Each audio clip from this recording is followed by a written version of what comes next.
ಅಲ್ಲ, ಈ ಶ್ರೀಕಾಂತ್ ಪೂಜಾರಿ ಮೇಲೆ ಜೂಜಾಡಿಸ್ತಾ ಆರೋಪ ಇದೆ, ಮಟ್ಕ ಅನ್ನೋ ಒಂದು ಆರೋಪ ಇದೆ, ಸಾರಾಯಿ ಕದ್ದು ಕದ್ದು ಸಾಗಿಸಿ ಮಾರ್ತಾ ಇದ್ದ ಅಂತ ಆರೋಪ ಇದೆ. ಇವತ್ತೇನೋ ಇದು ಯಾವುದೋ ಹುಬ್ಬಳ್ಳಿ ಗಲಭೆ ಕೇಸಲ್ಲಿ ಜಾಮೀನು ಸಿಕ್ಬಿಟ್ರೆ ಈತ ಮಟ್ಕ ಏಜೆಂಟ್ ಅಂತ ಆರೋಪ ಇರ್ತಾರೆ, ಇದು ಹೋಗ್ಬಿಡುತ್ತಾ? ಶ್ರೀಕಾಂತ್ ಹಿನ್ನೆಲೆಯನ್ನು ಮೊದಲು BJP ಅವರು ತಿಳ್ಕೊಳ್ಬೇಕಾಗಿತ್ತು. 10-16 ಕೇಸ್ ಇದೆ ಇವನ ಮೇಲೆ.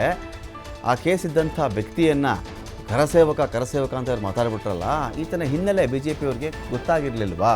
16 ಕೇಸ್ ಇರ್ತಕ್ಕಂಥ ವ್ಯಕ್ತಿ, ಎಲ್ಲ ಕೇಸ್ಗಳು ಖುಲಾಸೆ ಆಗಿದೆ, ಕೆಲವರಲ್ಲಿ ದಂಡ ಆಗಿದೆ, ಕೆಲವು ವಜಾ ಆಗಿದೆ, ಇದರಲ್ಲೂ ಈ ಕೇಸ್ ಉಳ್ಕೊಂಡಿತ್ತು ಅಂತ ಹೇಳ್ತಾರೆ. ಇರಲಿ, ಶ್ರೀಕಾಂತ್ ಹಿನ್ನೆಲೆಯನ್ನು ಮೊದಲಿಗೆ BJP ಅವರು ಅರ್ಥ ಮಾಡ್ಕೊಳ್ಬೇಕಾಗಿತ್ತು. ಕರಸೇವಕ ಅಂತ ಹೇಳಿ ಬೆಂಬಲಕ್ಕೆ ಇದಕ್ಕಿದ್ದರೆ ನಿಂತುಬಿಟ್ಟಿದ್ದಾರೆ ಇವರು. ಕಾನೂನು ಬಗ್ಗೆ ಗೌರವ ಇಲ್ವಾ? ಮಟ್ಕ ಏಜೆಂಟ್ ಅನ್ನೋ ಆರೋಪ ಹೊಟ್ಟು ಹೋಗುತ್ತಾ? ಹಾಗಾದರೆ ಮಟ್ಕ ಏಜೆಂಟ್ ಆರೋಪ ಇರಲಿಲ್ವಾ? ಕೇಸ್ ಆಗಿಲ್ವಾ? ಅದ್ರ ಬಗ್ಗೆ ಇದ್ಯಾರಿಗೂ ಗೊತ್ತಿರಲಿಲ್ವಾ? ಇದು ಶ್ರೀಕಾಂತ್ ಹಿನ್ನೆಲೆ ತಿಳಿಯದೆ ಮೈ ಮೇಲೆ ಎಳ್ಕೊಂಡಿದ್ದಾರೆ ಈ ಕೇಸನ್ನು ಅಂಥೇಳಿ ಬೆಂಗಳೂರಲ್ಲಿ ಸಚಿವ MB ಪಾಟೀಲ್ ವಾಗ್ದಾಳಿ ಮಾಡಿದ್ದಾರೆ.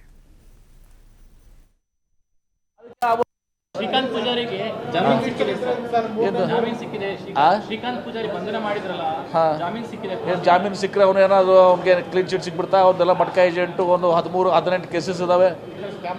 18 ಕೇಸಸ್ ಇದ್ಕೊಂಡು ಆ ಶ್ರೀಕಾಂತ್ ಪೂಜಾರಿಯನ್ನ ಕಾರ ಸೇವಕ ಅಂತ ಹೇಳಿರಲ್ಲ, ಇಡೀ ರಾಜ್ಯ ತುಂಬ ಹೋರಾಟ ಮಾಡಿ ಶ್ರೀರಾಮಗೆ ಇವತ್ತು ಸಹ ಅಪಮಾನ ಮಾಡಿದಂಗಿದು.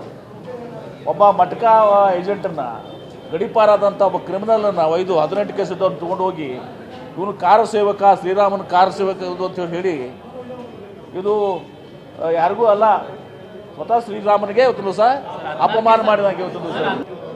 ಹೌದು, ಈಗ ಪೊಲೀಸರು ಯಾವ ಸಂದರ್ಭದಲ್ಲಿ ಏನು ಮತ್ತೆ ಅವನ ಮೇಲೆ ಮಾಹಿತಿ ಇದ್ದಾಗ ಕ್ರಮ ಕೈಗೊಂಡಿದ್ದಾರೆ.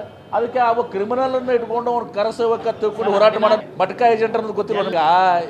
ಎಷ್ಟೋ ಸಲ ಕಾರಣಾಂತರಗಳಿಂದ ಉತ್ತರ ದಿವಸ ಎಲ್ಲನೂ ಕೂಡ ಇವು ಕೇಸಸ್ಗಳು ಇದು ಆಗ್ತವೆ. ಆದರೆ ಇದು ಮಾತ್ರ ಸತ್ಯ. ಅದು ಅವ್ನ ಹಿನ್ನೆಲೆ ನೋಡ್ಕೋಬೇಕು. ಅವ್ರ ಹಿನ್ನೆಲೆ ತಿಳ್ಕೊಳ್ಳಾರ್ದೆ ಅವ್ರು ಒಮ್ಮೆನೇ ಧುಮುಕಿದ್ದಾರೆ. ಅವರು ಯಾರು BJP ಅವರು ಹಿನ್ನೆಲೆ ತಿಳ್ಕೊಳ್ಳೋದು ಧುಮುಕಿ ಉತ್ತರ ದಿವಸ ಎಡವಟ್ಟು ಮಾಡ್ಕೊಂಡಿದ್ದಾರೆ. ಈಗ ಸ್ವತಃ ಅಲ್ಲೆಲ್ಲ ಹುಬ್ಬಳ್ಳಿ ಧಾರವಾಡಕ್ಕೆ ಗೊತ್ತಿದೆ ಅವ್ರ ಇತಿಹಾಸ ಏನಿದೆ, ಶ್ರೀಕಾಂತ್ ಪೂಜಾರಿ ಇತಿಹಾಸ ಅನ್ನೋದು. ಶ್ರೀಕಾಂತ್ ಪೂಜಾರಿಗೆ ಜಾಮೀನು ಸಿಕ್ಕಿದೆ.